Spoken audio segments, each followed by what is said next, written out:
ئەگەرچی بەنداوەکە مەترسی ڕووخانی لەسەر نییە و بوومەلەرزە زیانی بە بەشی سەرەوەی بەنداوەکە گەیاندووە، بەڵام ڕۆژانە بە بەردانەوەی ئاوی زیاد لە پێویست فشارەکانی سەر بەنداوی دەربەندیخان کەم دەکرێتەوە. بەڕێوەبەری بەنداوەکەش دەڵێت تاوکو ئێستا زیاد لە 2 مەتر ئاوی بەنداوەکەمان بەرداوەتەوە. وتیشی ئەم کارەمان ڕێو شوێنی پێویستە و بۆ ڕێگری لە ڕووداوەکانی کەشوهەوا و بارانی زۆر دەیگرینە بەر. لە پاڵ ئەمەشدا دڵنیایی ئەوەیدا کە بەنداوەکە هیچ مەترسێکی لەسەر نییە. ئاستی ئاو بە بەردەوامی دائەبەزێنین بە پێی بەرنامەیەکی خۆمان. لە ماوەی ڕابردووە زیاتر لە 2 مەتر ئاستی ئاومان لە بەنداوی دەربەندیخان دابەزیوە. نیوەی بەنداوەکە بەتاڵە. لەم ئانوساتەیە بەم حاڵی کە ئێستا بەنداوەکەی لێیە مەترسی ڕووخانی لەسەر نییە. ئێمە خۆمان لەسەر سەدەکەین شەو ڕۆژ و مناڵەکانمان لە بەردەم بەنداوەکەیە هەموو ئەو موەنسانەی کە لێرە کارەکەن کە بارانە بارێ ئێمە فعلەن مەترسیمان هەیە بۆی ئەو بەردانەی کە لە شاخەکانەوە هەن بەرە بنەوە لەوانەیە زەرەر بگەێنن بە بەنداوەکە یان مەسەلەن بە ڕێگا سەرەکیەکانی بەنداوەکە.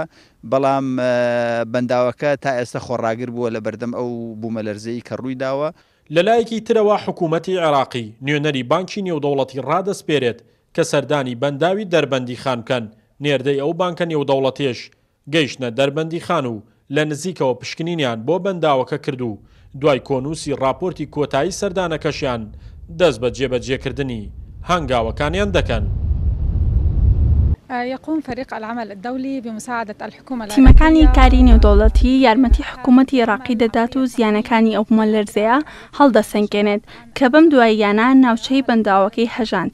بەو شێوەیە کۆششەکانی بانکەکە لەگەڵ کۆششەکانی بانکی نێودەوڵەتی شانبەشانی یەکدی دەبن بۆ ئەنجامدانی هەمان ئەرک کە بریتیە لە یارمەتیدانی بەڕێوەچوونی پرۆسەی هەڵسەنگاندنی زیانەکان و پێشکەشکردنی یارمەتی بۆ چارەسەرکردنی زیانەکان.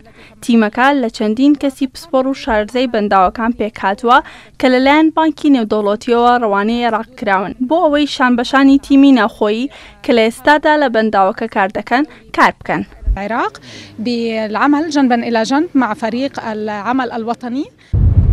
بەنداوی دەربەندیخان یەکێک بوو لەو شوێنانەی کە لە بوومەلەرزەکەی 2 هەفتەی ڕابردووی دەربەندیخان زیانی بەرکەوت. بۆ قەرەبووکردنەوەی زیانەکانیش لە هەنگاوی یەکەمدا حکوومەتی هەرێم بڕی 1 ملیار دیناری تەرخان کردووە و حکوومەتی ناوەندیش بڕیاری داوە تێچووی چاکردنەوەی ئەو بەشەی بەنداوەکە کە زیانی بەرکەوتووە بخاتە ئەستۆی خۆی. شاخەوان محەممەد، کورسات نیوز، دەربەندیخان.